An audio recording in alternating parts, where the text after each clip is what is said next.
All right, ladies and gentlemen, welcome to the 22nd Annual Sacramento Darwin Day Celebration. Let's get some applause. Yes. My name is David Diskin. I am so thrilled to be your MC yet again. I want to thank all of you for being here today. And basically, I want to thank everyone that's here, not just the audience members. Let's give a round of applause for yourselves, the audience right now, for coming out here today. I see some of you are rocking some great science-themed shirts. I love that, so thank you. Shout out to Tom. Where's Tom with his primate shirt? Stand up. Look, check out Tom over there in his primate shirt. Yes. Love it.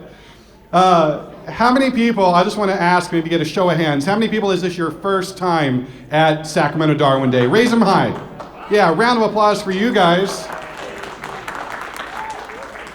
This is the 22nd Darwin Day, so I just want to do like a little game here. Has anyone been here for like every single Darwin Day? Is anybody? We got that kid raising his hand. I love it. Anyone else? Jetta back there. Oh, Fran, that's so awesome. Great. Okay, so who came the furthest? I came from Lodi. Who beat me? Who came further than me to get here? You guys in the back. All right. Who wants to shout out? Where'd you come from in the back? Walnut Creek. Anyone beat Walnut Creek? Jackson. I hear Jackson. Anyone else? Concord. All right. Anyone beat Concord or Jackson? That sounds like the furthest. Walnut Creek? Okay. Awesome. Well, thank you guys for being out here as well. Yeah. So Darwin Day is an annual gathering for people who love science, for people who want to celebrate scientific education in schools and keep that scientific integrity going. And I know we need a lot of that right now. We're here to honor one of the most pivotal, one of the most influential scientists of our time, Mr. Charles Darwin. Round of applause for him. And you know, it's not just a birthday party. We're here to listen to a great scientific presentation. We're here for the camaraderie. And while I'm on the camaraderie, how about a round of applause for all of our exhibitors on both sides? We got the Humanist Association, Sunday Assembly, Atheists and Other Free Thinkers, the Reason Center. I see Mensa back there, and the American River Association over there. Yes, and please, after we're done with the program today, please, if you haven't yet, check those guys out, listen to what they have to say, sign up, buy stuff from them, whatever it is, because these are the people that are supporting Free Thought Day. Sorry, wrong event. These are the people that are supporting Darwin Day, them and, of course, your donations for your tickets for being here. So anyway, it's not just a birthday party, it's camaraderie, it's the great scientific presentations, it's hope about the future generation and what science will bring us and the future scientists, some of whom I see are right here in the audience over there. So yeah, it's about the kids and everything in between. Science is responsible for so many wonderful advances, and it goes so fast that sometimes we just have to slow down a little bit and maybe think about how we got where we are today. And as challenging as the scientific method may be for some people, yes, we know it's not always easy for the scientists either, right? I mean, throughout the century, there have been pioneers who faced unjust scrutiny. They faced threats, they faced racism, they faced legal challenges and legislative issues, and lately Gwyneth Paltrow. And so we really need to give these guys the support that they deserve, which is why, of course, one of the reasons why we celebrate this day. It's the intent of this event to educate and inform, but also to provide perspective and encouragement to the scientific community. They need to know that they are appreciated and that we will never stop fighting for their funding, for their legislative support, for understanding in the public eye, and for the acceptance of the work that they do every single day. Am I right?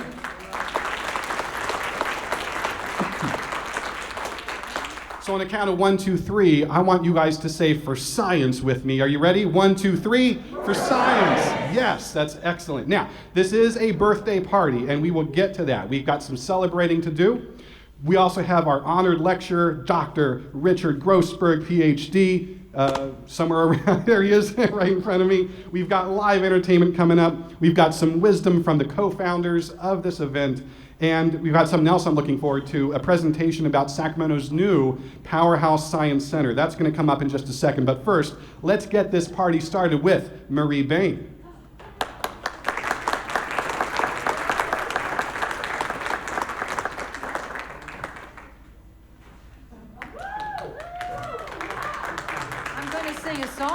When the music starts. Let it go, honey. I need my intro. How y'all doing? There it goes. Woohoo! You're gonna sing along with me on the chorus, which is gonna be projected. But right now you just listen. All of nature in its place, by hand of the designer. Charlie spins the world from here to Asia Minor. In between the platypus and perfect Aphrodite, Charlie come with a posing thumb to question the Almighty. Over the river and over the sea, through holy storm and thunder, for a brave new world of common sense and wonder. Now you've heard it once. See the dancing president, the congressman and teacher, jump into the music of the wealthy Midwest preacher. Charlie come with a brand new dance. Get on the floor and follow. Find yourself a partner and we'll swing into tomorrow.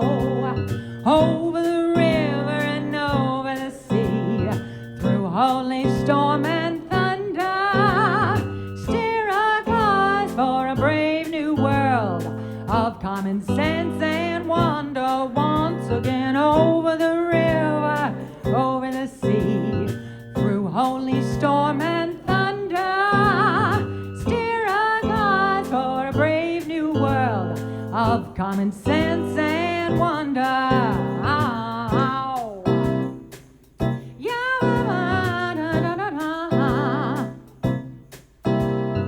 Armed with truth, we're stepping out. Come join the worldwide party. Charge your glass and face the world. We'll drink a toast to Charlie. Armed with the truth, we're stepping out. Come join the worldwide party. Charge your glass and face the world. We'll drink a toast to Charlie. Over the river and over the sea, through holy storm and thunder, steer a course for a brave new world of common sense and wonder. Once again, over the river, over the sea, through holy storm and thunder, steer a course for a brave new world of common sense and wonder. Thank you, Charlie. Happy birthday, Charlie. Let's give a great big opposable thumbs up to Charlie.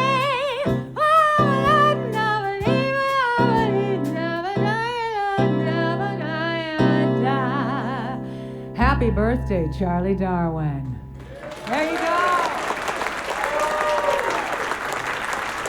Marie Bain, everybody. That was beautiful, everybody. I encourage you to check out Marie's website, Facebook, YouTube, all the internet things. She's got some great music out there. Please support her and share it. So, like I said, I was excited to learn more about what you're just about to learn about, because this is a cool thing happening in Sacramento. You may remember way back, 1951, the California Junior Museum. Anybody here attend or go there or check it out? Yeah, okay. You're not dating yourself. Don't worry, it's fine. Because eventually that became the Discovery Museum. Who here has been to the Discovery Museum? Yes, okay. The Discovery Museum is a place for children and really anybody to experience science and nature through interactive programs and exhibits. And they became, well, they were that for like 68 years, providing science education in 19 counties in the greater Sacramento area. But recently, they have grown again, rebranded again, and this is awesome. They are now the Powerhouse Science Center. Has anyone been there? Checked it out? Yeah, well, you're going to, trust me, you're going to want to. They are one of the region's premier institutions with an emphasis on STEM education, hands-on learning, and they're about to get even better. So, here to tell us about their new facility, the interim executive director for the Powerhouse Science Center, Mr. Michael Gillane.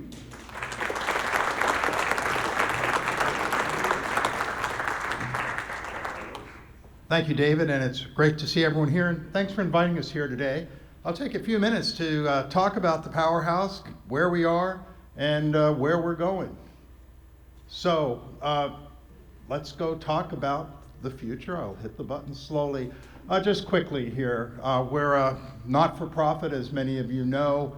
Last year, 866 educational programs, 8 weeks of summer camps, over 242 planetarium shows. We're actually the only public planetarium in Northern California, if you could believe that, in this area here. Over 70,000 visitors, about 2/3 of those are school-age children.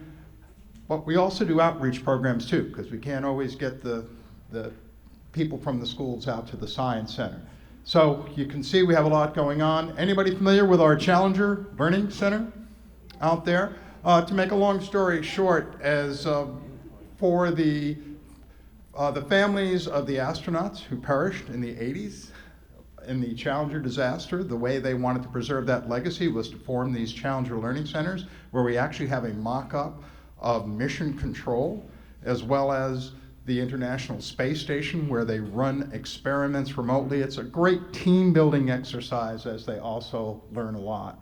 I don't expect you to see too much of what's here, but we're going to talk about where we're going moving forward. Here, if you can make out, is the river. Here's downtown Sacramento, the Railroad Museum, Crocker, right along the river, and the new Powerhouse Science Center, which is going to be located across from I-5 from where the rail yards are located, and actually New Kaiser. Anybody here familiar with the 105-year-old powerhouse that PG&E put in? Well, we're going to restore that and make that pretty special. So there's the rendering of the new Powerhouse Science Center. We're very excited about it. What you see here is the old historic PG&E powerhouse building, what will become an iconic structure, hopefully as iconic as the Tower Street Bridge, the planetarium with the dome. I was in a meeting just last week where we're working with the lighting designers on what this is going to look like at night, and we're so excited because the colors will link the past, if you will, in kind of amber and those kinds of tones all the way on into very modern colors here. Our only concern is if it gets too much, then people, instead of paying attention to their driving, may get into some accidents. But as you know, during rush hour, that's not nearly as much of a problem. I should also point out Matsui Park is adjacent. And anybody here familiar with the Hanami tree line that's being planned? Our sister city, basically there is going to also be many cherry trees planted along here and around back the river. So this is a project we're working with the city. When we get done with this, it's going to be quite spectacular. We're going to have all this additional space too, where we can hold outdoor events for science. So hopefully you can see I'm excited. Anyone here as excited as me? Hopefully you are. So here's that powerhouse building. What's interesting about that building, when you get close to it, from the freeway it just looks like a big building. When you get close to it, it is a very, very large building. If anyone's been by it lately, you'll see all this steel structure around it. $1.7 million worth of steel just to hold up the old building while we rebuild the walls, drop the ceiling, do all these things that we need to do. It is a heritage site, so that means we have to preserve the building itself. So that's a major part of the project and what's going on right now. I'd be remiss if I didn't say that SMUD is our premier exhibition sponsor. Their name will be prominently displayed as a part of the naming of the building. That's another story going on, because we really want to have this building have a name as special as what it is today and be in the future. So the Powerhouse Science Center, basically our mission, to serve as a dynamic hub, a regional hub that inspires people of all ages to explore the wonders and responsibilities of science. And I want to digress on that for a moment, because this is something we're very passionate about. One of the things that really makes Californians special, not only do we innovate, but we also innovate in a responsible way. We're always thinking about the environment, what to do. So it will absolutely be highlighted in our new Science Center. And one of the things that we believe is going to make our Science Center special as well as unique to the Sacramento and California region. So basically, our exhibits will focus on science in our lives, on our planet, and beyond into space. So what I'm going to do is just quickly flash through the exhibits that we'll have there. And these are all basically designed at this point. We're in the implementation process. I guess I didn't say yet that our planned completion date is about 22 months from now. 2020, here we are in 2019. I get a little scared when I put those dates out there, because I look at all the work we have to do. Because remember, we have to keep running our existing science center. We have to do all those things I mentioned before while building the new one. So it's an exciting challenge. Nature detectives will be one of our major exhibits. And especially for young children, their first interaction with science, it's bugs, it's flora, fauna, and it's very, very popular and very, very important, and will be part of our new center. Water Quest, the story of water in California. We're very excited about this particular exhibit because water is not only so important in California, but it's a very, very unique story. And one of the things that we want to make our Science Center special is we want people to learn about California, not just general science that you can learn anywhere. Picture of Health, major health exhibit with the kinds of things that you expect to see. Destination Earth. So here we'll be talking a lot about energy, sustainable solutions.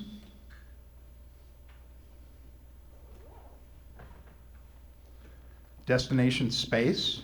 I think that's pretty much self-explanatory. One of the more fun parts of the current Science Center is watching the children come on in and put on their spacesuits and so on and take their pictures. Planetarium.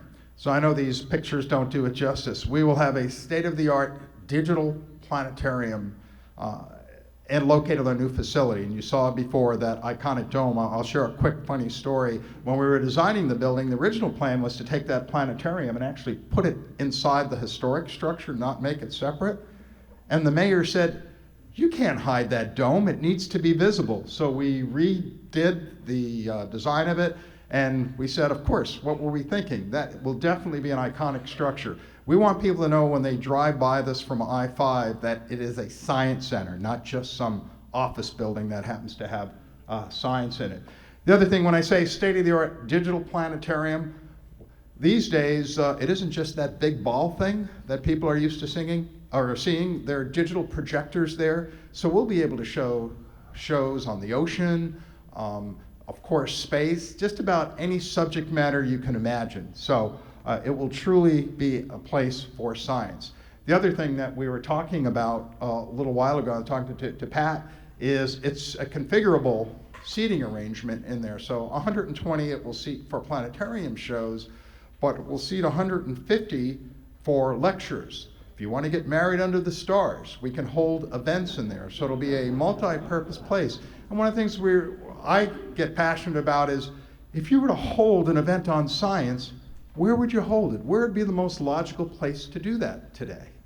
Well, here we are. Wouldn't it be great, as great it is to be here, to say anytime we wanted to talk about a subject of science or get a collection of folks together, a group, to be able to hold it in a science center? Huh? How's that for a big idea? So we're very excited about the many possibilities there. Quickly, design lab. One of the more popular areas of our current science center are the hands-on projects that certainly the school-age children can do. But I have to say, when I'm going about my daily activities and things I just don't have that smile on my face, I just come down into the designer area and watch often parents with children or grandparents with children actually working on projects and learning. So we're going to have a much larger space, maker space and design center in the new building. And of course, there'll be a temporary exhibit gallery. So one of the things we need to do is make sure there's good reasons to keep coming back. The kinds of exhibits we're talking about tend to be, quotes, permanent exhibits. They tend to have 5-7-year lives. We need other exhibits, other things of interest that will be rotating through. So we'll have that as a part of our Science Center too. What I'd like to do is then just close in saying a few things. This is a community project in the truest sense of the word.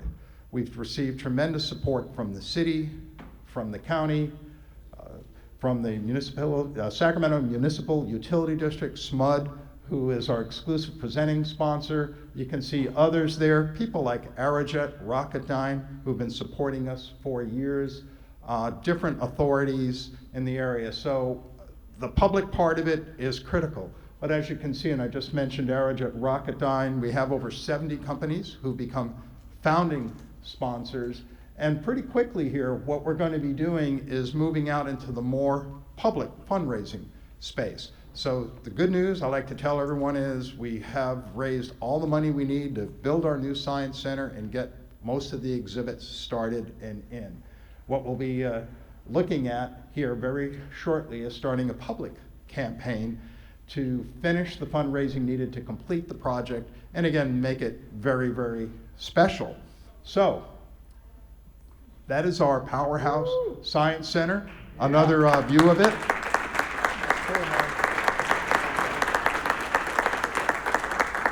Thank you for the opportunity to share with you today.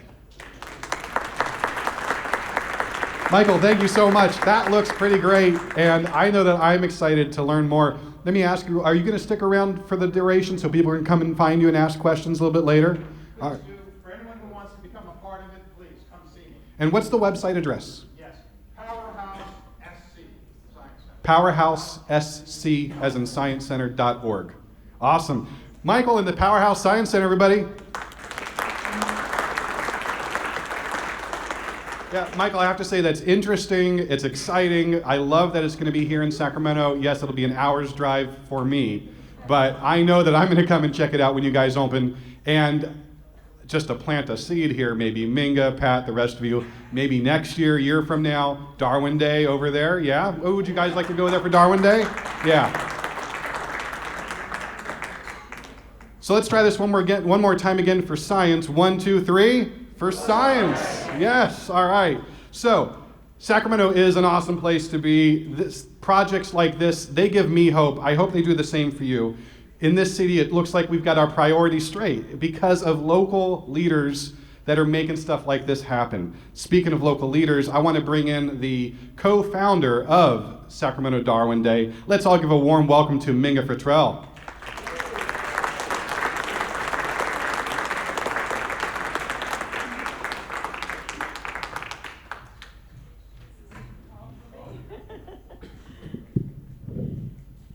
Going to be a hard act to follow, but it'll be a short one.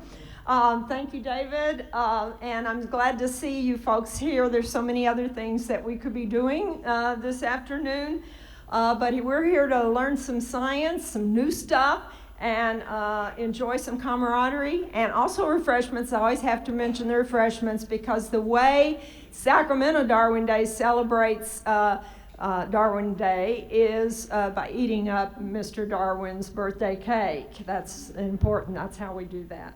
I'm here to welcome you on behalf of the committee that meets during the year and plans this event. We can be proud because we are one of the first in the nation to establish a Darwin Day celebration of science, and that was way back in 1998. And if you didn't get the history little thing insert, be sure to stop by the desk and pick up and look through all of the presentations that we've had across these years. I've been coming, I didn't make the 22, but I've made the 21 years. And that's what got me the label here of a chair emerita. And thank goodness somebody came along, Mr. Pat Desmond, and he has relieved me of the chair responsibility. But the rest of the committee, I wanted to tell you, we're not science experts necessarily, we're just science enthusiasts. And we value science for its benefit to all of humanity. And we just think it's something worth celebrating, and it's certainly worth something supporting. And if you are like us, then we would welcome you to join us. And starting in March, we'll be working on next year's event and its possible location sometime in the near future, we hope. We have fun working on the committee and bringing science to the forefront. We need help, especially in making this a larger event. So if you can help us out with that, we really appreciate it. Now, if you've been in a cave somewhere and haven't noticed, science is surely in much need of support today. At the highest levels of our government, with the formidable challenges to society that are coming at us, issues on which science speaks factually and strongly, we find that science is being ignored and even aggressively countered. Climate change, for example, something already having a lot of impact today on the state of our union, so to speak, is totally snubbed at the highest levels. Yet we know with certainty that it will be playing a role in future infrastructure, human migration, the economy, and so on, issues that are given high priority mention. Countless people at work undermining scientific work and ignoring or denying what scientists report. Defunding of huge segments of science enterprise. Scientists who usually want nothing more than to focus on doing good science are at long last waking up to the peril for scientific enterprise, and they're joining groups like the Union of Concerned Scientists and leaving the field or the lab to engage in public forums. Our local committee has long had a special interest in promoting scientific ideals with young people. Thus, we are strongly in sync with the efforts of the Powerhouse Science Center and also with the work of the National Center for Science Education in Oakland, which has been a sponsor of this event in Sacramento now for well over a decade. And though not able to come up here, always alert all of their members to come hear our presenter and enjoy the afternoon. NCSE is actively engaged in confronting the anti-science forces that would wish to infuse creationism and intelligent design into public education, and much the same factions that similarly wish to not equip today's youth with an understanding of climate change that will be playing such a huge role in their future. Also, we are now in our second year of sponsoring the Biology Award at the regional the Sacramento Regional STEM Fair for students in grades 6 to 12. We are partnering with that organization to encourage young scientists in a 12-county region. Now I'll get down to the privilege right here that the committee grants me to have a message, a 3-minute one. And for years, I would be talking each year about how wonderful Darwin was and his contributions. He was a scientific giant, all of that. And last year, if those of you who were here last year may remember that I switched gears and gave my 3 minutes to Alfred Russel Wallace, who many think should be co-honored with Darwin because he did kind of scoop Darwin in terms of his thinking about the mechanisms of change. But Darwin, with Wallace hot on his heels, set aside his concerns about how the public was going to receive his ideas, and finally, about 20 years or so after reaching his ideas, had them published. And because of timing, we are not celebrating Wallace Day today. Here, last page. What we owe to Wallace is his shifting Darwin from customary private pursuits to actually making those views public. And I said last year that what Wallace did was shake Darwin awake to the reality of his time and get Darwin off his duff. And I pointed out that to the audience in time, that we need to get off our duffs. And I'm going to repeat that message today, and more loudly. We science lovers need to stop sitting by and watching events unfold to the detriment of science. I am repeating this message more vehemently this year because not only does science ever more need your voice, your action, but I'm giving you a starting point. So when you go home, here's the starting point. Only 5 days ago came a publication from Pew Research Center that will give you a great background and perhaps help to precipitate some action on your part. The piece online is called Darwin in America, and it will fill in for you all of the blanks, the most concise manner ever, the factual background you need to go forward with whatever actions you may want to take on behalf of science and sound science education. It is subtitled, The Evolution Debate in the United States. Pew is most of you know, it's a nonpartisan fact tank to inform the public about issues. So go home right now and Google Darwin in America, and right up top will come the fresh document. Fresh, 5 days old. You will gain from it knowledge that you can put to use. You can operate on facts. Learn why Americans are still arguing about evolution while it is as established as is the scientific in the scientific community as is gravity. Let this Darwin Day impress you with the necessity of taking some actions on behalf of science. Join something, do something, say something, write something. A citizenry with a grasp of science and awareness of the need is the strongest defense we have under an unsettling future that we face on this planet. And we simply don't have that citizenry now. We need your help. We can't just celebrate. We got to gear up our voices and defend and shield scientific enterprise. Thank you.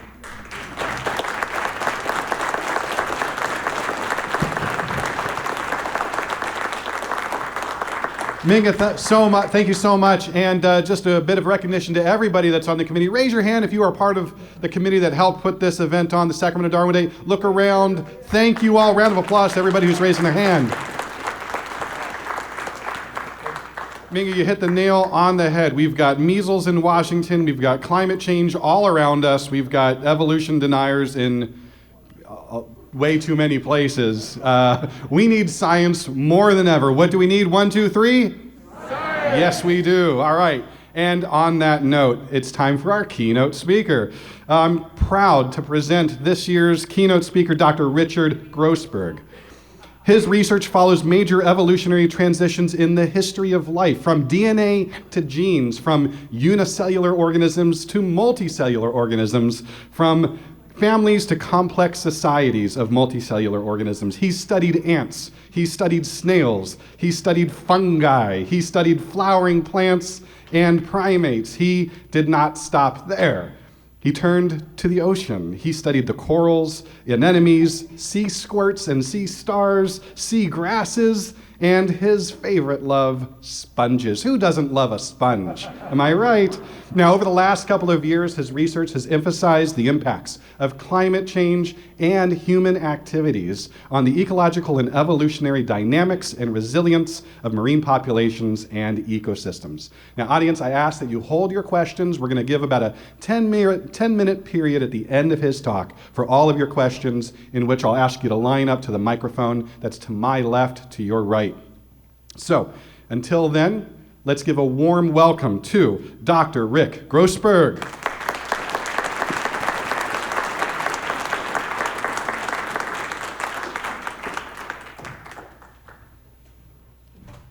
Let's see if I'm on. We're on? Great. Good. Thank you. Thanks. Thank you.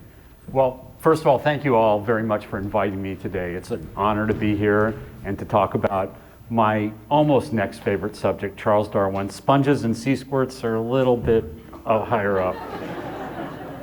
You know, when you are giving a public talk and you look around a room and the first thing you look for is, are your parents in the room? And it's too late for that for me. My dad would have been 98 today. Today's my anniversary too.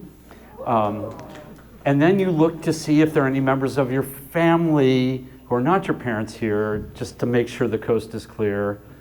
And then you look for your neighbors to see if they're in the room. And I see that I have 3 of my neighbors in the room. So you can pass whatever judgment you want. I don't have to live with you, but I'm going to have to live with them for a while longer, I'm afraid.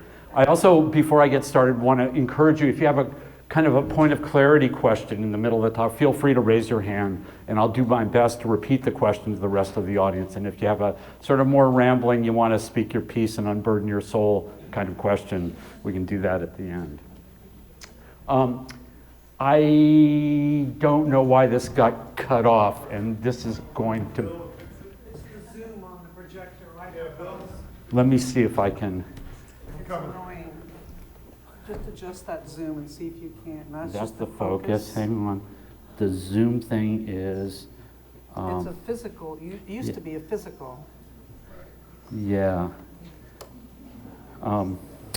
In the olden days, you just, bring the whole lens forward. Right, maybe just move the whole thing forward. Well, No, it's the other way around. it actually did get cut off at the top, and it was fine before, and we're going to miss the top of every slide. Yeah, and the left So I'll start talking while they're futzing around.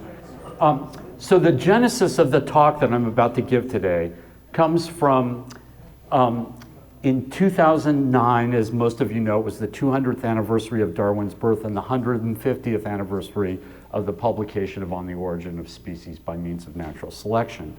And I was asked, because I'm known to be an evolutionary biologist and a marine biologist, to talk about Darwin's relationship to the sea.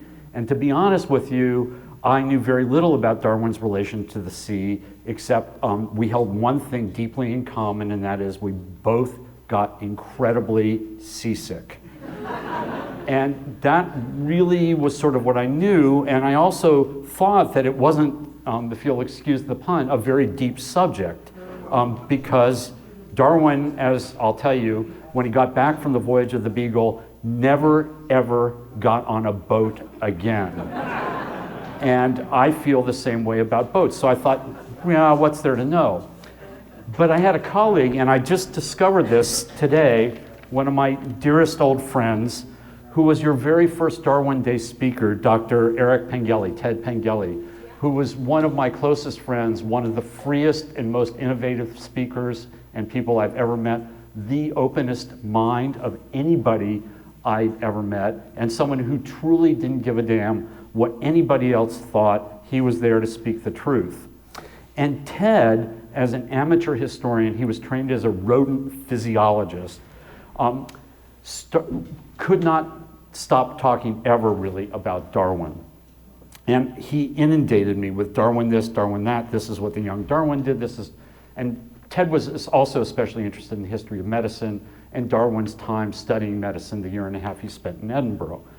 And in 2009, when I was sort of tasked by being asked to give these talks on Darwin's relationship to the ocean, I brought back Ted and his memory, and started thinking about Darwin and digging deep into the history of Darwin. For those of you who don't know it, there's a Darwin Online that is a searchable tool of everything that Darwin ever wrote and pretty much everything that he ever said, all of his notebooks, all of his correspondence back to him.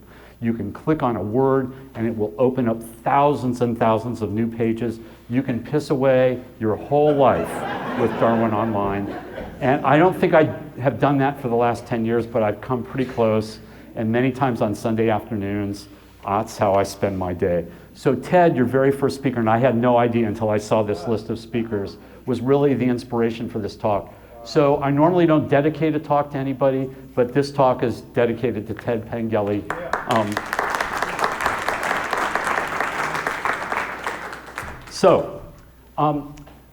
Yeah, 210th birthday today, or actually on Tuesday, same day Darwin was born, same year Lincoln was born, same day, same year. That's pretty good. Okay, let's see if I can get this to work. So I'm sure many of you know this quote, but I feel like it's the right way to start a talk, any talk on Darwin. And it's a quote from Daniel Dennett's book called Darwin's Dangerous Idea. And he said, if I were to give an award for the single best idea anyone has ever had, I'd give it to Darwin ahead of Newton and Einstein and everyone else. And then he continues, in a single stroke, the idea of evolution by natural selection unifies the realm of life, meaning and purpose with the realm of space and time, cause and effect, mechanism, and physical law. And it is really a humbling and to me still profoundly true statement about Darwin's accomplishment. If he isn't the smartest person who ever lived and maybe one of the most courageous persons who ever lived, he's got to be right up there in the top 3 or 4. And I particularly love this picture. This is Darwin probably at about age 28 or 29. That's Darwin on the far right at about probably age 60, 61, somewhere in there. And then here's Daniel Dennett. And the other really famous, this is Peter Grant of Peter and Rosemary Grant. They're the ones who spent their entire career sort of taking apart the Darwin's finch problem and challenge on the Galapagos Islands. And if ever there were an example of convergent evolution of evolutionary biologists, I mean, look at these 2 guys, Peter, Daniel, Charles. I've tried, but there's no way I can grow a beard like that. I don't have the right kind of face. So I'm no Darwin. I know it. You don't have to tell me. Darwin lived from the 12th of February, 1809 to 19th of April, 1882.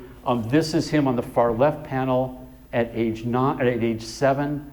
This is him at age 51. And I try and remind myself when I look in the mirror every day that I'm just about to be 65. Darwin aged a lot, and he aged quickly. And then this is him just 2 years before he died. And he wasn't all that old by modern standards when he died, but he sure did look like an old man.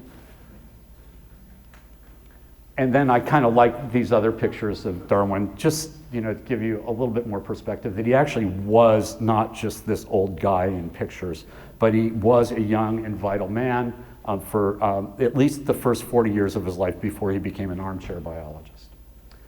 So I want to start a little bit, and the theme of this talk is Darwin's relationship to the sea and what it taught him and how it made him into an evolutionary biologist.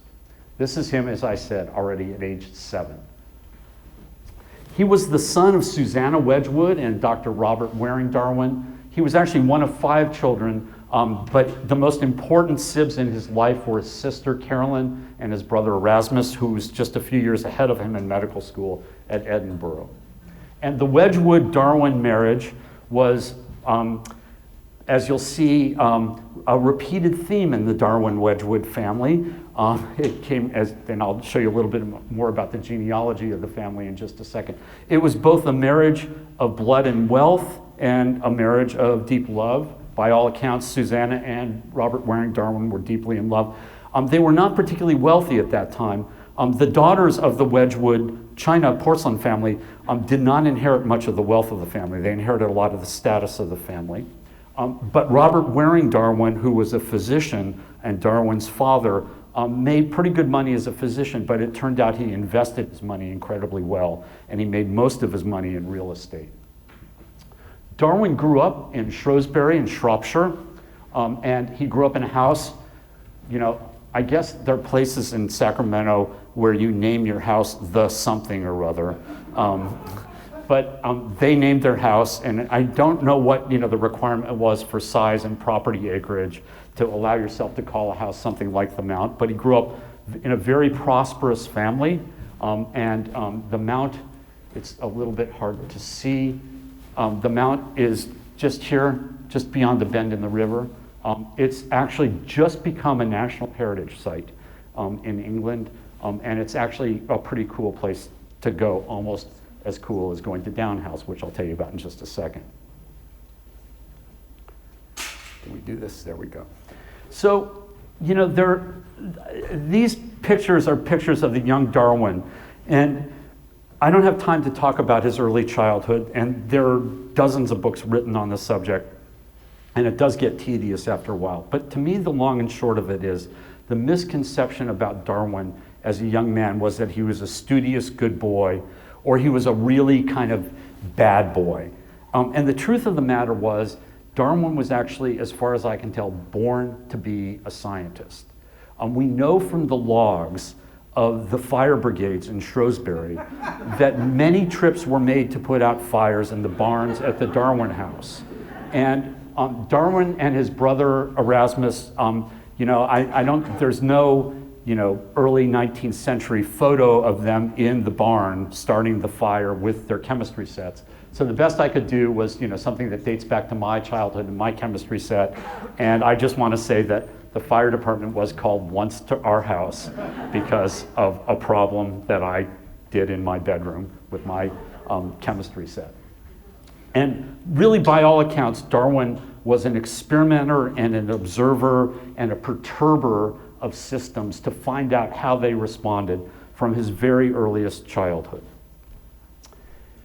When Darwin was about 16 years old in 1825, his father was concerned about his performance in school. He went to a local public school, our private school, Dr. Butler's school. He was constantly arguing with all the masters of the school, all of his teachers. He was a very difficult student, an unaccomplished student, reputed to be a very lazy student. His father eventually pulled him out of school and then sent him up to Edinburgh to study medicine along with his older brother, to join his older brother there. And so the first chapter in this afternoon's talk is going to be talking about the transition from him studying medicine at Edinburgh to him becoming a marine biologist. And I'm going to focus on some of the scientific discoveries he made, which in turn, I think, reveal a lot about why he left Edinburgh and quit, came home, got yelled at by his dad for being useless and lazy, and then got sent up to Cambridge, which was really did not have the academic reputation that it does now 150 years ago. It was much more where, I call it the USC of... Who have I offended in this room? You went to USC? My two sons did. Yeah, well, you paid a lot to get, no. And basically, if you had kids that you thought had promise and you had the money to send them there, you sent your kids to Cambridge to get a good education. But Oxford was the place where, the kids who were really motivated and performing well went. I won't say what the Oxford is. It's not UC Davis, even though my chancellor would like me to say that. And then I'm going to talk a little bit about a work that's not discussed very much in Darwin's life, but I think was a really pivotal work in his development as an evolutionary biologist. And that's the book that he wrote when he got back from the voyage of the Beagle. He started to write it while he was on the Beagle, called The Structure and Distribution of Coral Reefs and How Coral Atolls Got Formed. And I try and explain to you why that was so important in his development as an evolutionary biologist. And then the third chapter will be what I call the barnacle years, where he, I think this is a deeply misunderstood part of his life, in part because Rebecca Stott wrote a book about that part of his life, which is a book that, from a scientific perspective, is deeply misinformed. So I want to sort of offer you my 2 cents on that and why I think it was so important to Darwin. And I think I hope I can convince you of that. So let's go to the Edinburgh years. Let's go to see if I can do this. There we go. So I don't know how many of you have been to Edinburgh in the last 150 years, but it doesn't look like this anymore. But it still was really the intellectual center of all of Europe and England and the UK at the time. Really the finest medical school in all of Europe and the UK was in Edinburgh. And Darwin went up, that's what he looked like at about age 18. He actually went up to Edinburgh at age 16. That's his brother Erasmus, who had already been there for a year and a half. And this is what a typical research scientific laboratory looked like at a place like the University of Edinburgh in about 1825 or so, when Darwin started school there. Darwin was absolutely disgusted, repelled, and aghast at going to medical school. This was before anesthesia, and any kind of surgical procedure, major surgical procedure, all you could do was sedate a patient, and usually you sedated a patient with whiskey. And I imagine it was probably single malt whiskey in Edinburgh, but still, if you were facing an amputation, you could sedate the patient, but for those of you who have even been very, very sedated, self-imposed or otherwise, you still feel pain, and your body will still go into shock. And so the race in all surgical procedures was speed. And that made, in fact, surgeries incredibly brutal. Patients had to be held down. This is just another sort of drawing of what it was like. And Darwin witnessed, in particular, a surgical procedure on a child, and he just couldn't bear it. He was, throughout his whole life, according to his wife, his children, his parents, his siblings, and his friends, an incredibly deeply sensitive person. And this was too much for him. This is, by the way, I'd like to show this surgical kit. It's from the museum at the University of Edinburgh, their medical museum. This is not an orthopedist's toolkit. This is a neurosurgeon's surgical toolkit. So you can sort of get an idea that precision was not the name of the game then, that getting the job done quickly was the name of the game. Typically, an amputation took about 30 to 40 seconds. If it took much longer than that, you'd lose the patient because they go into shock and die. Many of you know, and this is just stuff I learned from Ted Pengelly, that anesthesia, ether was developed and chloroform was used. Chloroform about 25 or 30 years later, but it was not widely used in surgical procedures until the 1861, I believe, when Queen Victoria elected to have her second or third child with chloroform, with anesthesia, and it was largely a gesture to gain public acceptance and medical acceptance of using anesthesia, because surgeons were so, the sense of machismo, of being fast and brutal, was so deeply ingrained in the culture of surgeons at that time. You want to talk about a patriarchy, an oppressive patriarchy, that surgeons berated other surgeons who used anesthesia during surgical procedures because they thought it made it too easy to do the surgery. And so it wasn't until she elected to have anesthetic during, I think it was her second child, that she basically told the world, the Queen is having a baby with anesthesia, you better use it or else. And so that was the turning point, but it was long after Darwin was a medical student. So the common wisdom is that Darwin left medical school because he just couldn't tolerate the brutality of it. But I think the story is actually more complicated and far more interesting, and was only obvious to someone like me and other people who actually went through the whole process of being educated to become scientists through the traditional process of going to undergraduate school, going to graduate school, getting a postdoc, and eventually becoming a professor. As Darwin became less and less interested and more put off by medical school, he started hanging out with a guy named Robert Grant. He was at that time a self-appointed professor. He called himself Professor Grant.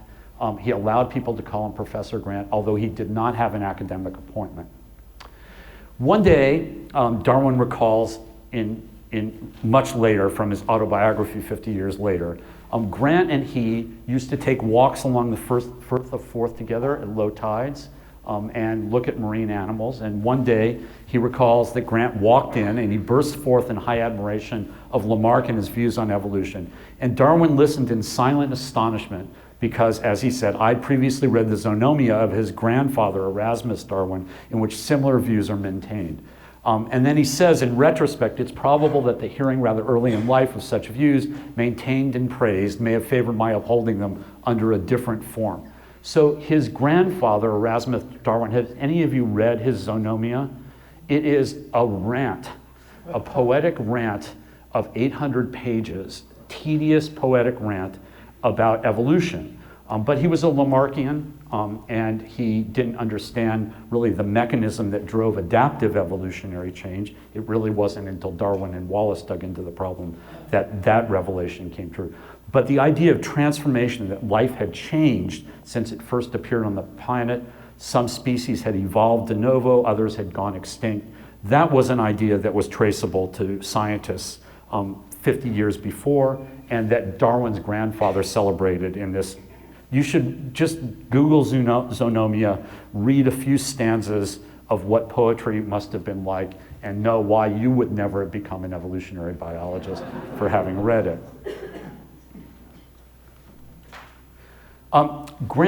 Professor Grant, quote unquote Professor Grant, was a dyed-in-the-wool evolutionist, there's no question, but he wasn't in Darwin's league as a scientist. Darwin was already on his way to becoming an extraordinary scientist. And I want to give you two examples of what he did when he was 17 years old, that Grant didn't have the intellect or the open mind to understand. So I just said, I already basically said that. As a young man, Grant read Erasmus Darwin's Zoonomia and believed, as Erasmus Darwin claimed, that life on Earth had arisen from one living filament. Grant devoted his career to trying to find out what that one living filament was.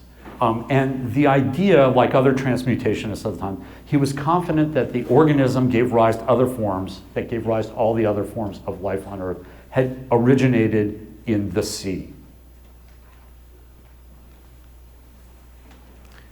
I should change the batteries here.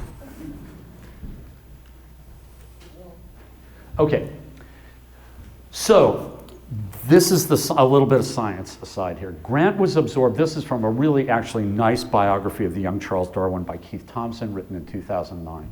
Grant was absorbed by the possibility that the animal and plant kingdoms were in fact not separate and distinct from one another, but that certain primitive organisms like the sponges that I study, and flustri, these are these animals we now know that we call bryozoans, which have this weird kind of hybrid name, bryo, plant, zoan, plant animals, that things like sponges and these bryozoans retained the properties of being kind of animal and kind of plant, kind of the missing links.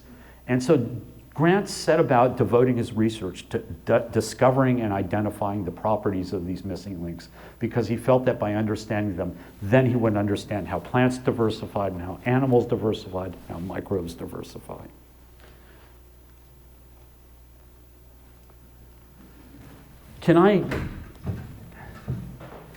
Let me just change the batteries.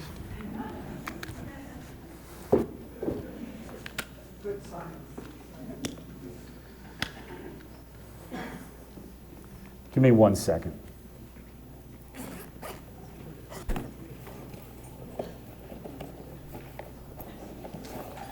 Okay, I have my bike repair kit there. That won't have the batteries.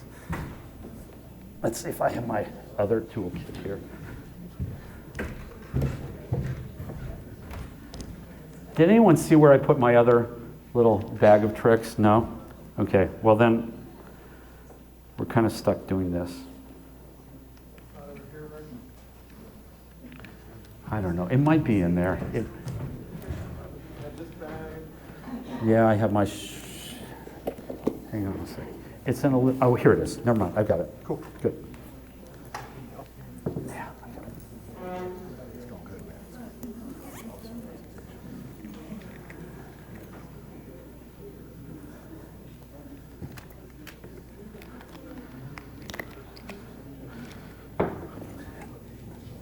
See, you can tell I'm a professor. I always bring backup batteries of my own. I never trust AV.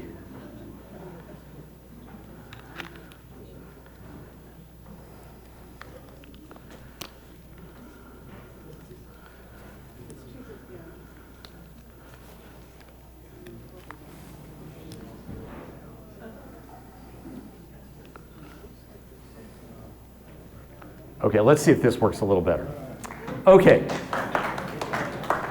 Yeah, good. I've got the power back. Okay, so this was Darwin's first big discovery. He starts spending his afternoons when he's ditching medical school, hanging out with Grant. And then they collect stuff, and then Grant takes them back to their lab, and there's a microscope there. And Darwin's just sort of navigating his way and shooting the breeze with Grant, and they're having conversations about this, that, and the other thing. And Grant says, hey, there are these things, and there is these little things here that we see on the sides of crustaceans, and they look like these little tiny balls that have a little tiny stalk. They're, about 1.5 millimeters long.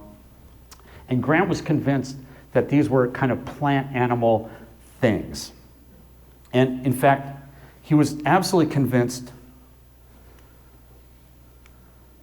that these were these so-called sea peppercorns, which Grant thought belonged to an algae, a brown algae called fucus.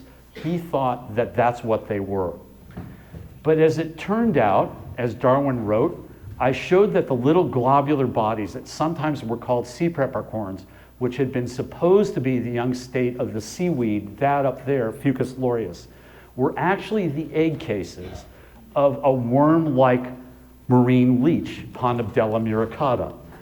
These are actually leeches, these are the egg cases of leeches that parasitize skates, closely related to sharks. They had nothing to do with plants. And how did Darwin figure that out? He said, well, you know what? I'm going to keep a couple of these in the lab and look at them every day and see what they do. And out hatched about 2 weeks later, little tiny leeches. Okay. So that's Darwin, that's the note from his little handwritten notebook, which we have.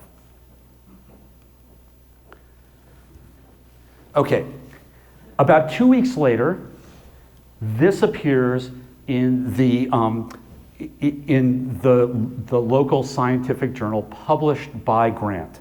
And it's called Notice Regarding the Ova of the Ponabdella muricata, okay, the eggs of this leech. And I've got to read this. The ova of the Ponabdella muricata, or skate leech, consists of small dark-colored spheres attached by a narrow twisted neck to a spreading membranous base. Each sphere consists of a double capsule containing a thick gelatinous fluid in the middle of which the young animal lies coiled up, generally in one spiral turn. The ova have much the same appearance as the seeds of the black pepper, being about 2 lines in diameter, and that's about 2 millimeters in diameter, and having a rough and dull external surface. We, the royal we, find that these ova generally in groups of 30 or 40 adhering to solid bodies in deep water where the Ponabdella resides. The merit of having first ascertained them to belong to that animal is due to my zealous young friend, Mr. Charles Darwin of Shrewsbury, who kindly presented me with the specimens of the ova exhibiting the animal in different stages of maturity.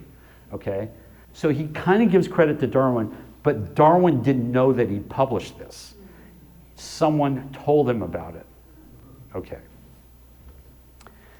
Betrayal, round 2. Darwin says, from not having had any regular practice in dissection and from possessing only a wretched microscope, my attempts were very poor. Nevertheless, I made one very interesting little discovery, that the so-called ova or eggs of this is one of those bryozoan animals, which we know perfectly well is an animal. It has ciliated feeding structures, shown here, little crown of tentacles with covered with cilia. These are microscopic organisms, but they generate feeding currents and respiratory currents. They capture food, they capture sperm, and they have a little tiny ciliated larva that looks like that, blowing up about a few thousand times, or about 500 times. And what he noticed is that, in fact, the eggs, when they hatched, because he allowed them to fertilize and hatch, had the power of independent movement by means of cilia and were in fact larvae, that they were animals. They didn't have a damn thing to do with plants. Okay.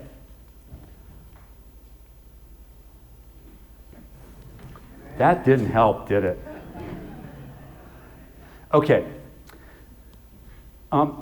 Henrietta Litchfield, his grandniece, wrote upon experience, or his grandniece wrote, he, Darwin, in recollecting this event, and Darwin told her about this much later in his life, he, Darwin, rushed to Professor Grant, who was working on the same subject, to tell him, thinking he would be delighted with so curious a fact, but was confounded on being told that it was very unfair of him, Darwin, to work at Professor G's subject, and in fact that he should take ill if he published it. Okay, Grant took credit again and screwed Darwin. He published about 3 weeks later, by examining the ovum within its capsule with the microscope, we, no attribution who he means by we this time, we perceive its ciliae, which is not correct Latin, but that's okay, in rapid motion, and I have frequently observed the ovum in this situation contract itself in different directions, shrink back in its capsule, and exhibit other signs of irritability before its final escape. That is virtually a direct quote from Darwin's own notebook. There is no attribution to Darwin whatsoever here. Okay. And then 2 weeks after this publication, Darwin quit Edinburgh and went home. Now, Grant screwed Darwin twice on publication, and any smart graduate student, if his or her major professor did that to them once, would think twice about staying in that lab and in that program, and if it happened twice, you better leave. I would certainly have left, and I think any graduate student, independent graduate student, much less someone in Darwin's league. I think the main reason he quit Edinburgh wasn't just because he disliked medicine, but I think he also knew that Grant wasn't the right mentor for him, that Grant was in the business of taking advantage of someone like Darwin. Darwin, on the other hand, did get a lot from Grant, his ideas about evolution and the importance of looking at developmental stages and how they might inform our understanding of the evolutionary process. And Grant, in fact, wrote, I think this is a really important piece of Darwin's education. The description of the ova, the eggs of the lower animal, forms an interesting, though much neglected part of the history of a species. The evolutionary history of a species is often retold, and as we all know, when we compare the development of mammals and our own development to that of other vertebrates that are not mammal vertebrates, we see that many aspects of our development, especially the deeper aspects that are expressed early in development, help us understand our relationships, and that only as development unfolds through time and produces organisms, that they start their developmental pathways and their types and their forms start to diverge as well. And Grant did understand the message, the idea that's often misrepresented, but still is quite a bit of truth to it, that ontogeny recapitulates phylogeny, recapitulates the evolutionary history of a species. So Grant did give Darwin a lot of scientific insight that he eventually, I'm sure, would have gotten on his own. But on the other hand, Darwin understood what the experiment and what the observation was that needed to be done to test the hypothesis about whether or not these were missing links, and Grant didn't have a clue, but he relied on Darwin and twice basically stole the data from his budding student. Okay, so Darwin then leaves Edinburgh, goes home.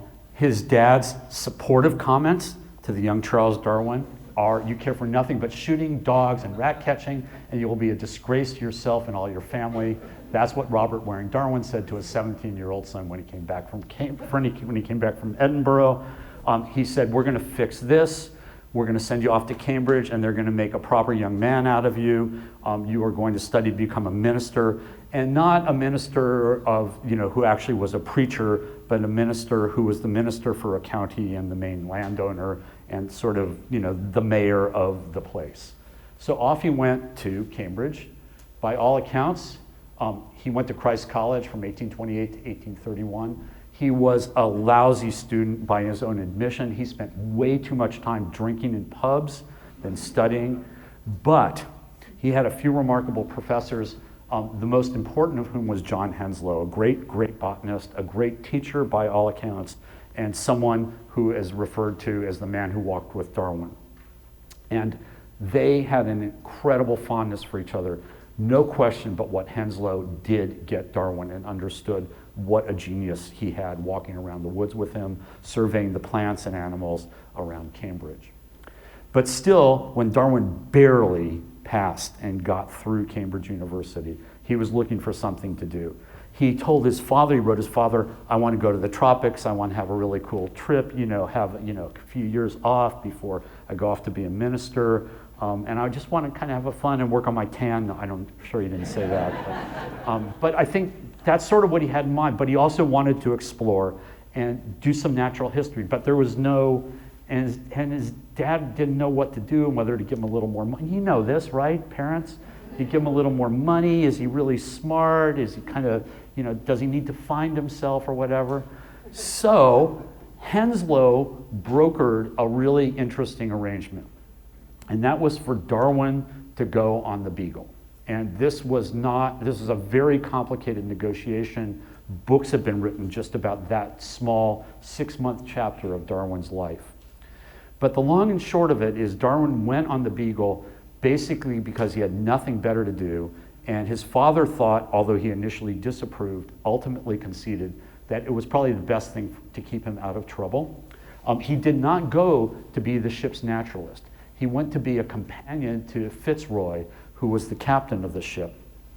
And Robert Fitzroy, this is one of the most flattering drawings of Robert Fitzroy. By all accounts, he was the consummate English twit. And self-congratulatory, incredibly proud, very arrogant. Part of that was just the times. Ship's captains did not fraternize with the men on the ship. And also Fitzroy's father himself was a ship's captain in the Royal Navy, and he committed suicide while at sea. And Robert Fitzroy, wanted a companion, an upper middle class companion, to be his companion of the appropriate class, but not as a natural historian, not as the ship's physician or anything like that, to accompany him on the journey. And then as they were traveling, shortly within weeks after they left England, Plymouth, to start the journey, the ship's physician basically went crazy. They dropped him off when they first made landfall in South America, and then Darwin, a totally amateur naturalist with no real formal training, became the naturalist on the Beagle. The Beagle journey was supposed to last 1.5 years or 2 years. It was to survey the South American coastline for the most part and circumnavigate the globe. It lasted 5 years. The Beagle was 93 feet long. There were 73 men, and there were no showers. So just to put this in perspective, from about here to, you want me to quit pretty soon? No, I'm thinking like here, right? Yeah, I'm thinking the Beagle was about as long as this room, about 1/3 as wide, and there were probably about half as many people on the Beagle for 5 years as there are in this room, maybe plus or minus. But none of them had showered in weeks. Anybody want to raise their hand? Hold up the number of fingers and the number of years since you've had a shower. It was worse than that. There was countless livestock on the ship. Yeah, they had to eat, and so they had sheep, goats, pigs, and chickens all over the place. It was also a trip across one of the roughest oceans in the world, the Southern Ocean, once they got past south of the equator. And as I already told you, Darwin got incredibly seasick. So seasick that, in fact, when he arrived in South America, he much preferred to hike inland and meet the ship from port to port as it was surveying the coast. And the result of it was, although he got to avoid being seasick all the time, he got to see some extraordinary biology and geology. He got to see a magnitude 8.3 earthquake that basically destroyed Valparaiso, and he got a whole different sense of the natural powers of the world by walking on land and by being seasick. Talk about understatements. This is what Darwin said when he got back. It was not the best of boat journeys. For those of you who get as seasick as I do, and as Darwin did, you know that is a huge understatement. There's nothing worse than being seasick all the time that you're out on the open ocean. When Darwin got back, he, as I said, never ever got on a boat again. And the many times he was invited to Europe to speak, to present his science, to talk with colleagues, he never once crossed the English Channel. It's not even clear to me whether he would ever go on a rowboat again to row in a lake or a stream. He was very methodical when he got back about what he had to do. He had to have all of his specimens identified and cataloged, and there were hundreds of thousands of them. They had to be all looked at by specialists, cataloged in the British Museum and various other museums in Europe as well. But he also knew that he was a very organized person, and he knew he had a lot to accomplish. He just had a map of his life somewhere in his head. And one of the things that he was very, very scientific and precise about was whether he should marry or not marry. And so he wrote, when he got back to London in his notebook, marry, children, if it please God, constant companion and friend in old age, who will feel interested in one object to be beloved and played with, better than a dog anyhow, home, and someone to take care of house, charms of music and female chit-chat, these things good for one's health, but terrible loss of time. My God, it is intolerable to think of spending one's life like a neuter bee, working, and nothing after all. No, won't do. Imagine living all one's day solitarily in smoky, dirty London house. Only picture to yourself a nice, soft wife on a sofa with good fire and books and music, perhaps. Compare this vision with the dingy reality of Great Marlborough Street. And so he says, marry, marry, marry, QED. I left out the R when I transcribed it, I'm sorry. He didn't mean marry. He meant marry. Okay.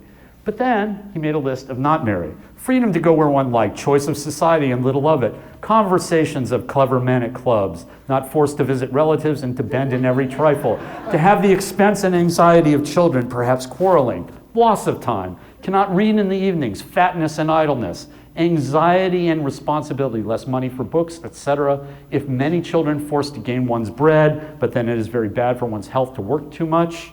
Perhaps my wife won't like London, then the sentence is banishment and degradation into indolent, idle fool, it being proved necessary to marry. There is many a happy slave. And so he decided to get married.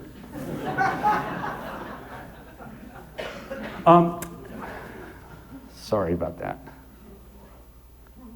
Come on.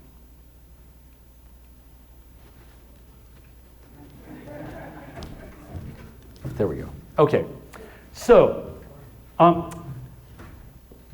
Erasmus Darwin married Mary Howard, produced Robert Waring, Erasmus Darwin, and Charles Darwin. Robert Waring Darwin married Susanna Wedgwood. Susanna Wedgwood married Susanna Wedgwood, and Robert Waring Darwin, Darwin's father, and Susanna Wedgwood gave birth to Charles Robert Darwin. Charles Robert Darwin married Emma Wedgwood, his first cousin. You know what?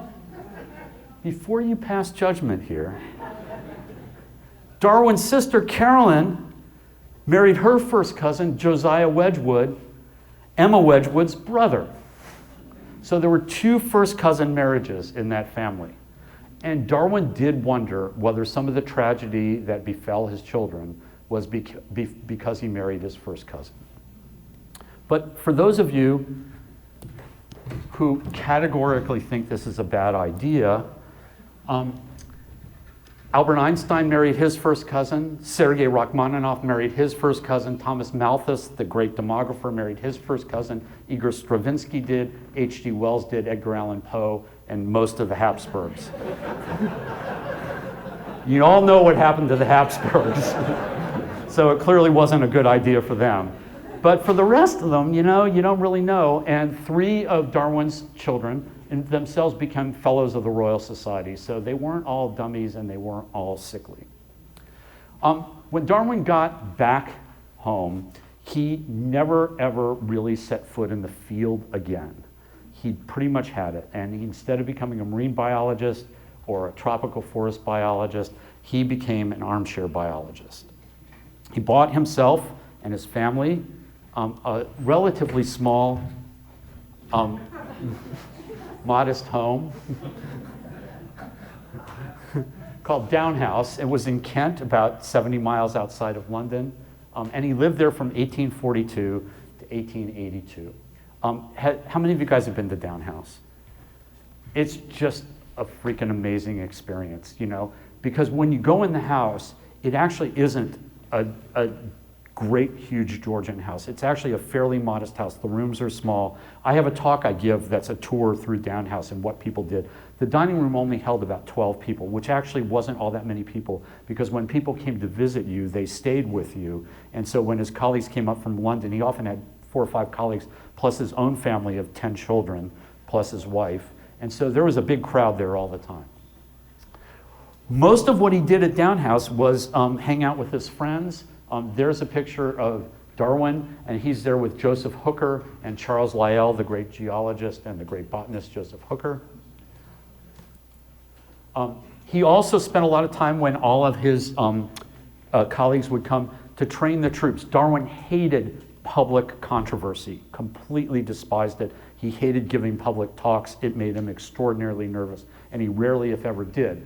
But on the other hand, as he was referred to, Darwin's pit bull, Thomas Henry Huxley, often came to visit Darwin and the Darwin family at Down House, and there Huxley and Darwin often sort of mastered and worked on the speeches that Huxley would give, including the famous debating topics that Huxley was such a master of. The other thing that they spent a lot of time doing at Down House was making babies. Darwin had 10 children with Emma. They, by all accounts, were an extraordinarily happy and loving couple, despite their major differences in their belief or lack thereof in a divinity and the importance of religion. That one of two of Darwin's children died in near infancy. Charles Waring Darwin died at age 2, and his daughter Mary died at 2 weeks. And then his beloved Annie died probably of tuberculosis at age 11. These were truly horrible events for Darwin that seriously, as we now know, made him cast doubt on the existence of a creative force. So this was sort of part of Darwin's sort of transformation from being really a devout Christian to becoming really, I don't know that he would have called himself an atheist, but losing his faith in a deity. It was really pretty, Down House is a pretty amazing place. He had greenhouses built so he could study how plants grew, and he did genetics on plants, even though he didn't really understand what the genetics meant. That was left to Mendel. He also took walks every afternoon after lunch on the famous sand walk. And how many of you have been on the sand walk? So, did it make you smarter? It is amazing to know that Darwin often wrote in his notebooks as soon as he would come back from a 1 or 2 hour walk on the sand walk around his property, and write down things that you read and you think, God, you know, I am literally walking in the footsteps of a genius. It's incredible to take that walk. So he had this path built, covered in sort of a reddish brown sand that he walked on every day. It was a pretty modest life. This was his study. I did have a picture of the dining room. It's, you know, it's not a giant dining room. His working desk is recreated, and that's just sort of a setting in the dining room as it would have been set for really distinguished guests at the time. Now, even though Darwin was pretty much as far inland as he could get in England, the ocean was never very far from his mind. And in fact, as he started to develop his ideas about evolution and descent with modification, he started writing in his notebooks, and these are illustrations from his notebooks, and he starts drawing these trees that depicts life and evolution as a branching process. And this is, of course, probably the most famous drawing in all of the world of modern Western science. And this is his first real clear rendering of an evolutionary tree with species labeled D, B, and C at the tips of the branches, and it shows for the first time that evolution is a branching process. And what makes it even more famous is not, I mean, it's obviously not a beautiful illustration, but he writes at the top, I think, and then instead of using words, he draws a tree. He just can't put it down in words. And this was obviously, you'll see in a second, if ever, well, I'll show you. And what he says is the tree of life. If you go back 2 pages, you can see him trying to get it right.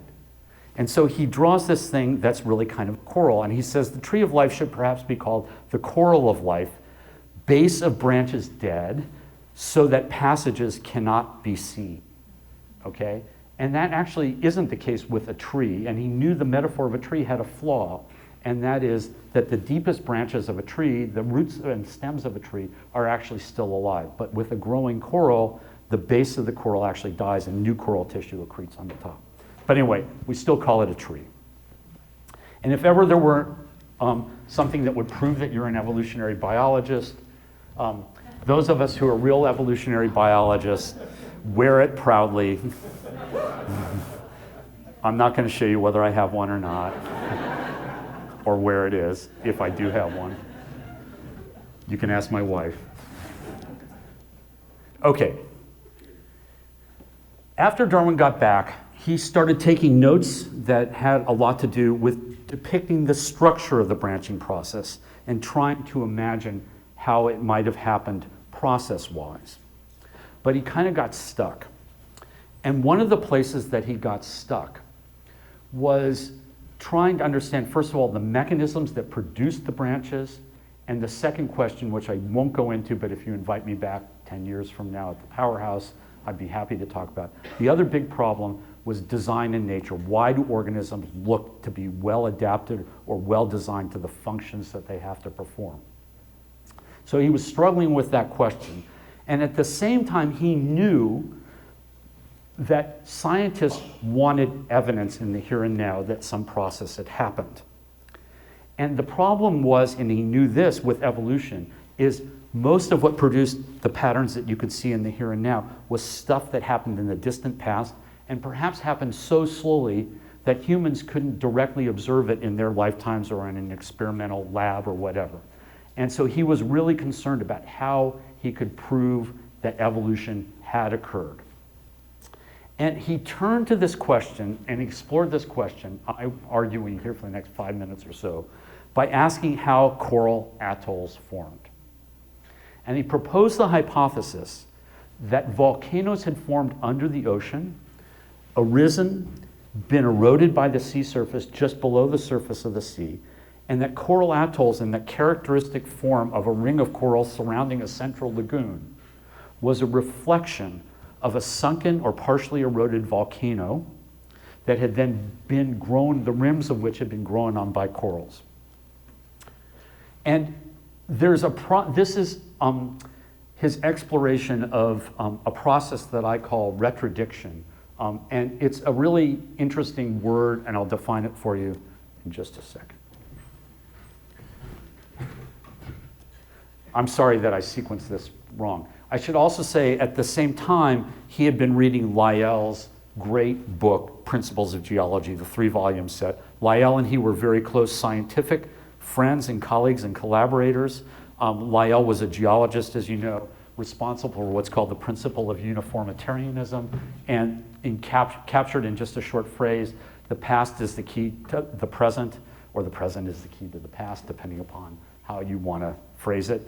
But the idea that Lyell proposed for geologists was that processes observable in the here and now, glacial erosion, the erosion of a riverbed, by a river, could, acting over millennia, produce structures as deep as the Grand Canyon.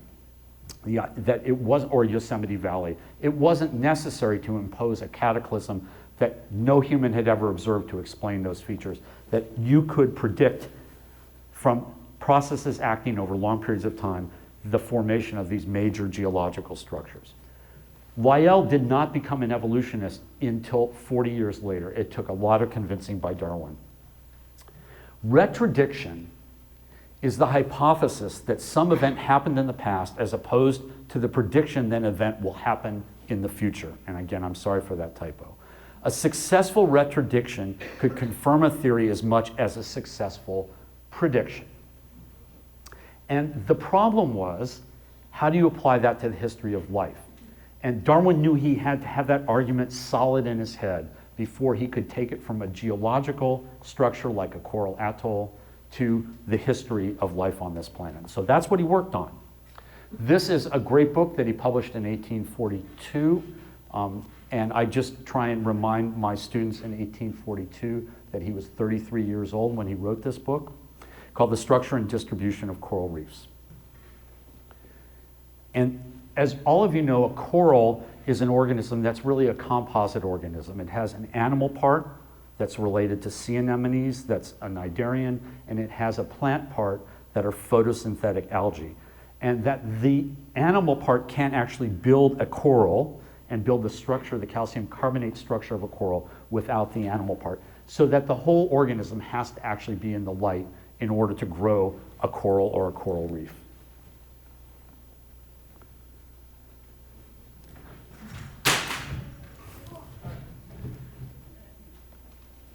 Okay, so here's basically what Darwin's hypothesis was, taken from the book. A volcano erupts and rises above the level of the sea, as it's doing right now on the Big Island of Hawaii. And then eventually, through erosion and also sea level rise, the volcano becomes partially submerged below the ocean's surface, and that in turn allows a rim of coral, a veneer of coral, to start growing on it. And as sea level continues to rise, the veneer of coral continues to accumulate because it has to grow upward to stay in the light. And so it would look like this roughly diagrammatically. We have a volcano, and the volcano starts to become less active. That's what an emergent volcano looks like.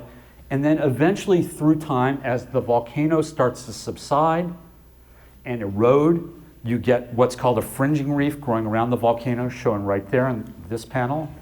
And then eventually, as there is subsidence and erosion, the tip of the volcano basically disappears, and you get a barrier reef around basically a sunken central lagoon. That's your atoll shown there on the right. Okay. Now, Alexander Agassiz, the great American geologist and zoologist, proposed that, in fact, that's not at all how coral atolls formed. He proposed that they grew atop giant underwater mountains, and that's how they formed atolls. Whereas Darwin proposed that corals grow upward on a sinking volcanic island. And this generates two predictions, or retrodictions, about what you should see if, in fact, you could, which they could not do, drill down through an atoll. If Agassiz was right, what you would see is a very thin layer of calcium carbonate secreted by the corals on top of a bunch of volcanic basalt. If Darwin were right, you'd see a really huge, thick layer of calcium carbonate, and then you'd have to go way, way down before you hit basalt.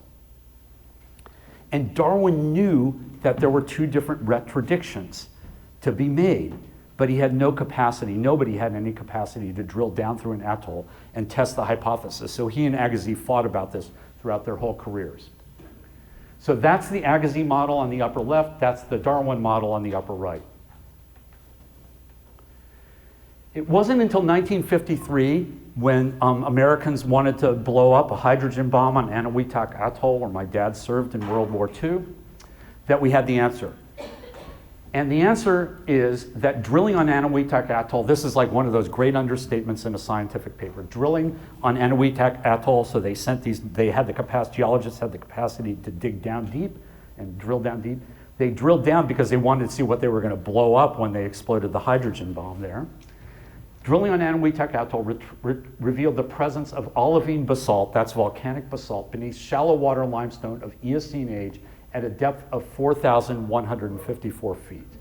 And so, in fact, Darwin was totally 100% right.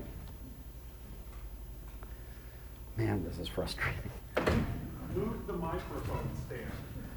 Well, The microphone stand is creating interference with your signal. Okay, so thank you. So it turned out Agassiz was wrong, Darwin was right.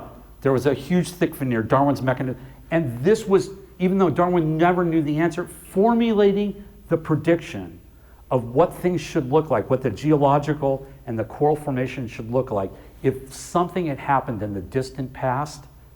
That process of retrodiction was essential to him building a viable scientific argument about what the outcomes were of a process like natural selection acting over millennia and millions of years and what it should produce. And so the Coral Reef book, the Coral Atoll book, wasn't just about really discovering, if you will, how atolls form. It was about developing a whole way of arguing about historical events and how they shaped the present. That was essentially a geological argument, and he then transformed that into a biological argument and on the origin of species. I don't have time to talk about the barnacle years, but Darwin spent the next decade of his life working on probably the hardest problem he ever worked on and the hardest group of animals, namely barnacles. Barnacles, take it from me, I've worked on them for most of my life, are just weird animals. They're the only sessile animals, the only animals who can't move, who are attached as reproductively mature adults, that have to copulate. And they've evolved extraordinary adaptations to do that. And I'm just going to play you, almost to wrap things up, I'm going to take about 4 more minutes. I'm going to play you a little barnacle porn so you can see what barnacles have had to do to get over this. Barnacles are hermaphrodites, but remember, they can't move. So in order to find a mate, that's a barnacle penis, guys. And typically a barnacle penis may be 12 to 14 times as long as the guy himself, or they're hermaphrodites, so it's the individual itself. So, in fact, I used to have a great t-shirt, I almost wore it today, but I couldn't find it, with a barnacle on the front of my shirt and a barnacle on the back of my shirt, with a penis wrapping around the back and a penis wrapping around the front. And it said on it, for those of you who remember the old Virginia Slims commercial, "You've come a long way, baby." And Darwin was, of course, deeply interested in this problem of why barnacles, which can't move to find a mate, have to copulate. And what he realized was the ancestral barnacle wasn't an attached organism, it was a perfectly mobile crustacean, like a crab-like organism, which could move around to find a mate, and copulation wasn't a problem.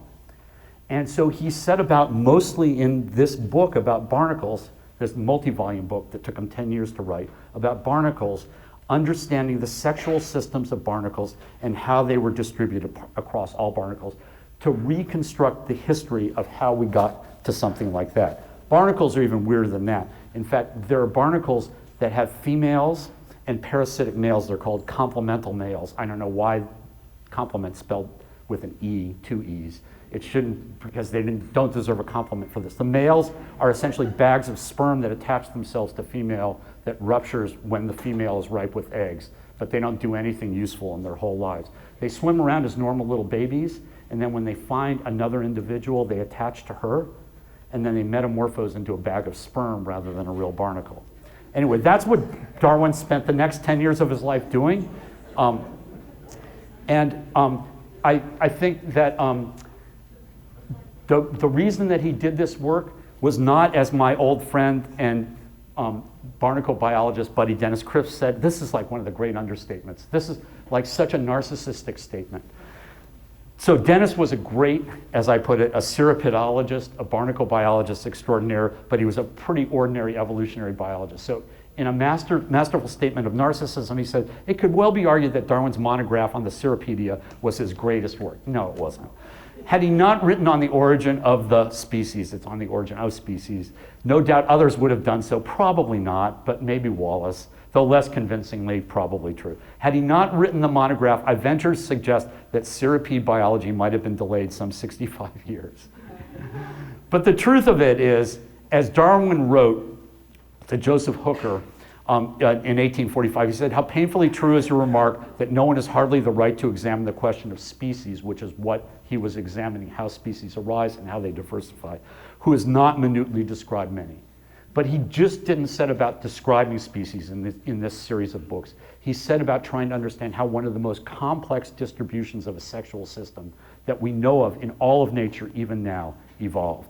Okay, so I'm not going to go through this, but I think you should. That's a whole other talk about dwarf males. That's a dwarf male on a female, by the way, guys. It's pretty sad. This age, Darwin, this is a picture of Darwin when he started working on barnacles.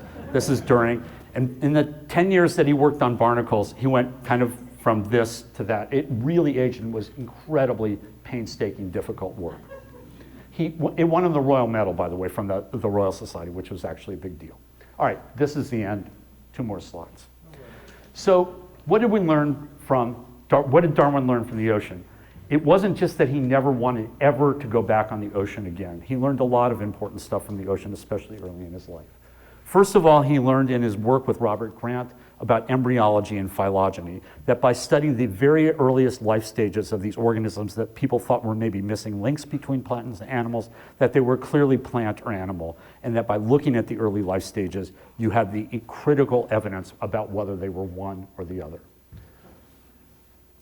In his work on both coral reefs, he learned, and on coral reefs, he learned about the idea of prediction, or what I call retrodiction, that you could actually make predictions about the past and past events and how they operated, and test those by predicting what should happen in the future, or at least to the present. And he tested that idea, or developed that idea, in his work on coral reefs. And then in his work on barnacles, which I'm sorry I didn't have enough time to really go into in any detail, the gist of it is he traced the evolution of a very complex sexual system by looking in detail at the distribution of sexual systems across a huge and very difficult group of organisms. And so he eventually became able to plot a bloodline and a series of evolutionary transformations. And he deliberately, I'm sure, picked one of the most difficult problems that people face, the evolution of these very complicated sexual systems, rather than an easy problem, because he figured if he could solve the hard problem, then everything else would be easy. And then I think the third lesson that he learned, which probably changed the course of all of our lives, is never ever trust a marine biologist. His work with Robert Grant taught him, I think, some really valuable scientific lessons. He became really, the seeds of being an evolutionary biologist were planted. But I think had he not met Grant, he might also have never left Edinburgh and become really the father of pretty much everything that's important about our understanding of who we are, our place in this planet, and how we came to be. So happy birthday, Charles Darwin, and thank you all for listening.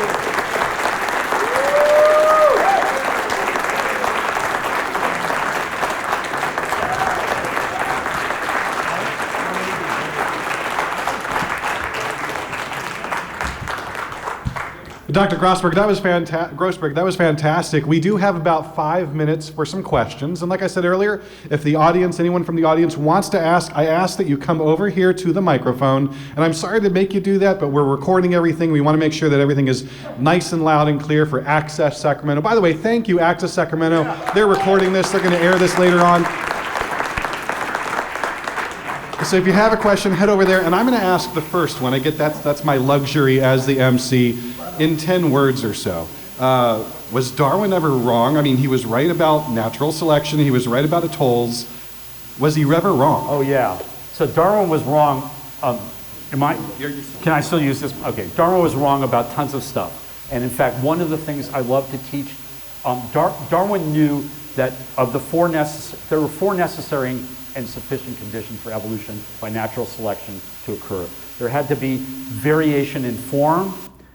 That variation in form somehow had to affect reproductive success, fitness of an organism, that there had to be inheritance of that, and that and populations had to grow too, by the way, but that's the 4th one. Everybody knew about that. And the problem was inheritance. He knew that these traits had to be transmitted faithfully from parent to offspring, but he had no idea how it happened. And so I love to tell my students in introductory biology how even the smartest person in the world didn't get it all right. He made a lot of mistakes. And they hate it because they think I'm wasting their time telling them about stupid things that smart people do. But I tried to tell them, humble them and say, even really smart people do stupid things. He made up the most wacko theories. He imagined that there were little homunculi in sperm and eggs of us that got transmitted in our sperm and eggs and that kind of somehow merged together And I mean, there were all these weird theories because he didn't know about Mendel. Right. Even though Mendel was his contemporary and had published his results in Darwin's time, Darwin really didn't know about Mendel. People have said that Mendel's paper was in Darwin's library. It is not. People have even made up a story that it was in his library, but he never cut the quarto pages of it. That's not true. As far as we know, Darwin never got a paper from Mendel or recorded any correspondence from Mendel. He heard secondhand about Mendel's results on sweet peas, but he never really assimilated it. And don't blame Darwin. It really took about 50 years for people to realize the importance of Mendel's results and how traits were transmitted from parent to offspring, till about 1903, when a bunch of graduate students of fruit fly geneticists and plant geneticists reread Mendel's paper and said, this is how wings in fruit flies and eye color and all those traits are inherited. So Darwin never lived to see that. And it was a huge mistake, and it bothered the hell out of him. I bet. I mean, if only Mendel had Twitter, he could have just been like, hashtag evolutionary biology, and that would have been done. Yeah, but you know, there's one other thing, though, that's worth remembering. Darwin hated numbers. He hated math. And so even had, you know, he read Mendel, or, you know, he read the tweet from Mendel, he probably wouldn't have read the paper, much less, he just would have done, you know, what people who don't like math do, which is say, yeah, that's a bunch of, Right. you know. Just scroll through like you're accepting an Apple upgrade. Exactly. All right, we got time for a couple questions. Please, I just want to remind everybody who's going to ask a question, please state your question in the form of a question that ends in a question mark, and go. Okay, why did the mobile barnacles become stationary barnacles? What evolutionary process took place? Okay, so the question is, why would a perfectly happy crab capable of walking around by itself and finding its own mate and partying on its own and figuring out, you know, where to hang out with other crabs or whatever the real ancestor was to stationary barnacles ever do something like that? And the answer is probably, you know, most crustacean larvae actually have the capacity, the larva itself has a capacity to attach to stuff. And, you know, some of them attach to whales, some of them attach to turtles, some of them attach to rocks. And probably by mistake, you know, they never let go. And they started developing a feeding appendage. Many larval crustaceans have an antennal gland that secretes a little bit of cement that allows them to temporarily attach. The cement stuck them down. They kept developing as a little baby crustacean with their head down, which meant their legs were up. And then, like many crabs that aren't predatory crabs, they actually feed with little tiny bristles on their legs. They started waving their legs around and they got food, and one thing led to another. Does that kind of answer your question? What you should do is you should stand on your head, give it a few years.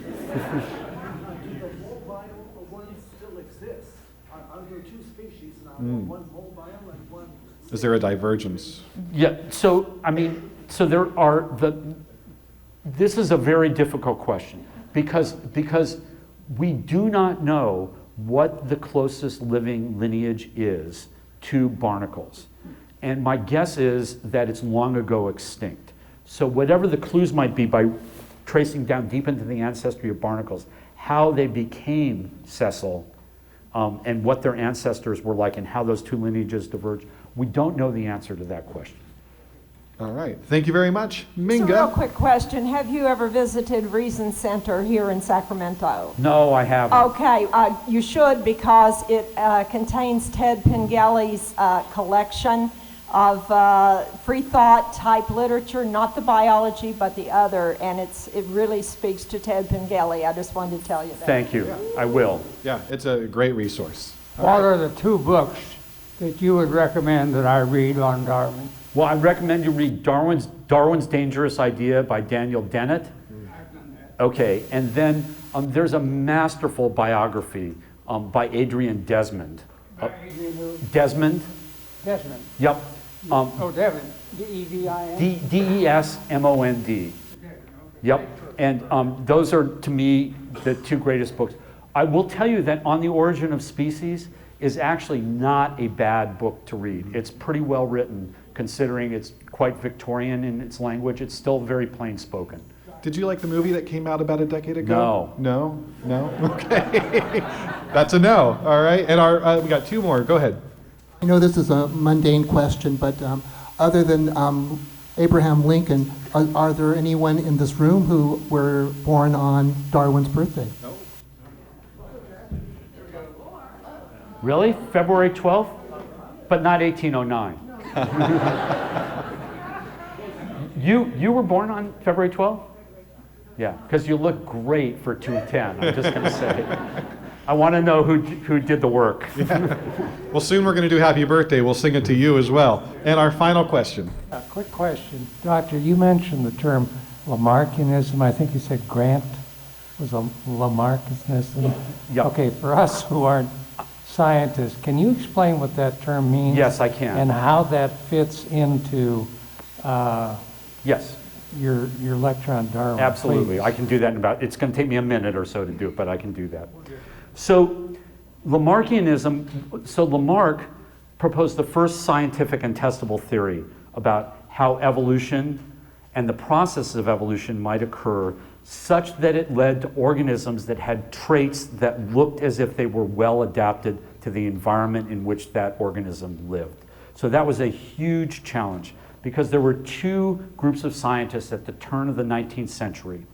There was a group of scientists, many of them morphologists, great French morphologist Georges Cuvier, who argued that design and nature, that adaptations were evidence, scientific evidence for the existence of a creator or a creative force.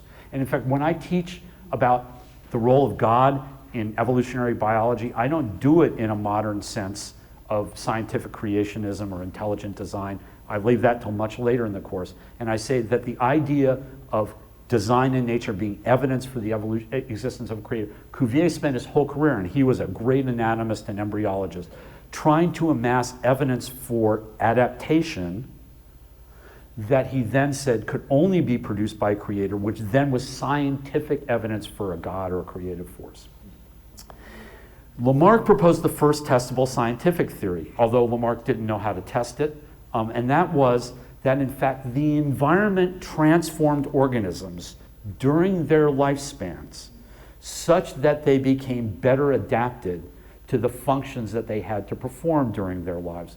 So the classic idea was the giraffe reaching higher and higher in a tree, stretching its neck, and Lamarck wasn't an idiot by any stretch of the imagination. He also proposed the first mechanism of inheritance because he knew if that was going to lead to cumulative change across generations, that the changes that happened within one organism's lifespan had to be transmitted to the next generation. So the transformationism part of it, of the hypothesis, was that the environment transformed organisms during their lifespan to have traits or attributes that were better adapted to the environment that they lived in. And then the inheritance of acquired characteristics part of the argument was the hereditary part, that those traits that an organism acquired during its lifespan were somehow incorporated into its heritable stuff, and then that stuff got transmitted with a little bit of that change into the next generation, and that next generation stretched its neck a little bit more, and so on and so forth. So that's the idea of how adaptation accumulates over generations by a Lamarckian or transformationist hypothesis, where the mechanism of inheritance is not Mendelian, that is mutations, and mutations increase or decrease in frequency in populations through time, but organisms themselves, through their lineage, accumulate those changes by the inheritance of acquired characteristics, that those characters of which are transformed during the lifespan. Does that help at all? Yeah. Okay. All right. Well, thank you, and everyone who asked questions, thank you so much. Another round of applause for Dr. Grosberg.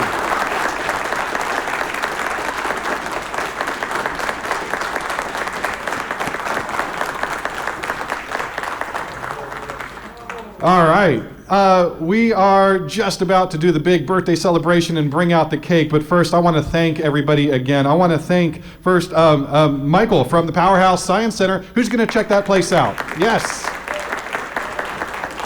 I want to thank the beautiful and talented Marie Bain for her performance. And of course, everyone on the Sacramento Darwin Day Committee, thank you for allowing me to MC, and thank you for putting this whole thing on today. I'd like to thank all of our exhibitors and sponsors, and please, when we're serving the cake, take one more round and thank them all personally for being here and learn what they have to offer, for contributing to science, of course, in Sacramento. I want to thank Rick and Jim on sound and everyone from Access Sacramento for airing this a little bit later. Let's give them some applause. And of course, Dr. Grosberg, thank you so much for that great talk in the Q&A after. We're going to sing Happy Birthday to Mr. Darwin. Yes, and so on the count of 3, if you could please join me. Ready, 1, 2, 3. Happy birthday to you. Happy birthday to you. Happy birthday, dear Charlie. Happy birthday to you. Thank you all for coming to the 22nd Sacramento Darwin Day. Thank you, Mr. Charles Darwin, and everyone. Enjoy the cake.